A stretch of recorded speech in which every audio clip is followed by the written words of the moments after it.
Son of Bengal বাংলার খবর আপনাদের সাথে, আপনাদের পাশে আমরা সর্বদাই রয়েছি। সঙ্গে থাকুন, দেখতে থাকুন সন অফ বেঙ্গল বাংলার খবর। লাগাতার বৃষ্টিতে ডুবলো এলাকা, 200টি পরিবার জলবন্দী বাঁকুড়ার মেজিয়ায়। ঘূর্ণাবর্তের জেরে লাগাতার বৃষ্টি আর সেই বৃষ্টিতে জল জমে বানভাসী অবস্থা বাঁকুড়ার মেজিয়া রেল কলোনি ও গার্লস স্কুল কলোনিতে।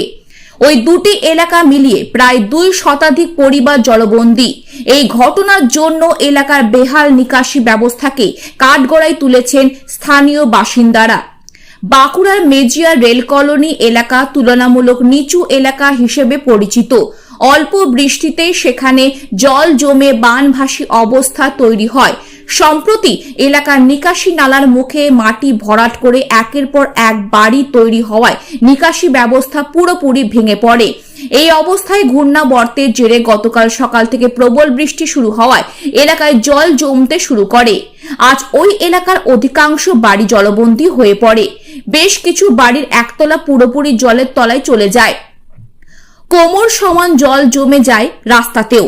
এই অবস্থায় গ্রামে রাস্তা দিয়ে চলাচল কার্যত বন্ধ হয়ে যায়। তবে শুধু মেজিয়া রেল কলোনিতেই নয়, মেজিয়া গার্লস স্কুল কলোনিতেও একই জল যন্ত্রণা ছবি।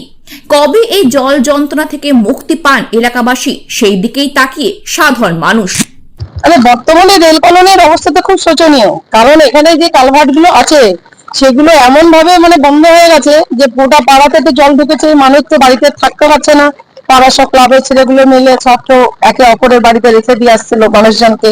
কেউ কেউ বাড়ির মধ্যেই জলের মধ্যে বসে আছে। অবস্থা খুব শোচনীয়। এইভাবে যদি চলতে থাকে তাহলে রেল কলোনির অবস্থা যে কি হবে সেটা ভাববার বিষয়। মূলত কারণটা কি?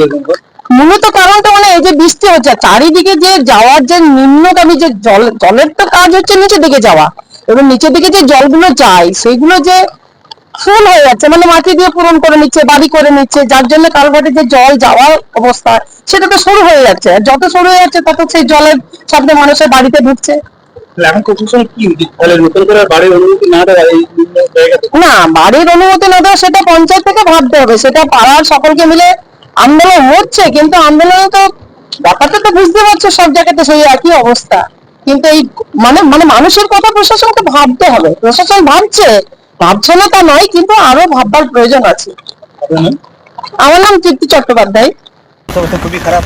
প্রত্যেক বছর তো বন্যাতে এই অবস্থা হয়। কিন্তু এই বন্যা কোনো তো জন্য কেউ ইয়ে করছে না, কি ব্যবস্থা করছে না।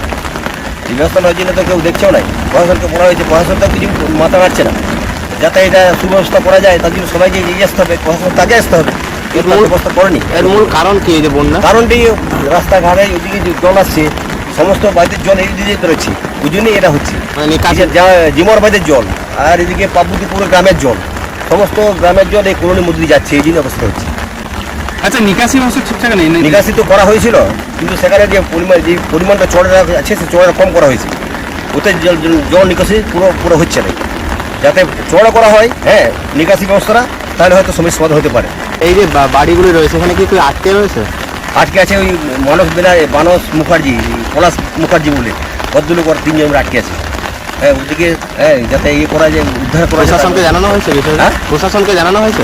জানানো হয়েছে। আমার কিছু আগে কথা হলো আমাদের পাড়া ছেলের সাথে, তো বললো প্রশাসনকে জানানো হয়েছে। ভিডিও অফিসে থানায় ফোন করেছিল, থানার থেকে আমার ভিডিও অফিসে বলেছে ভিডিও অফিস থেকে একটা টিম আসছে এখানে উদ্ধার করার জন্য।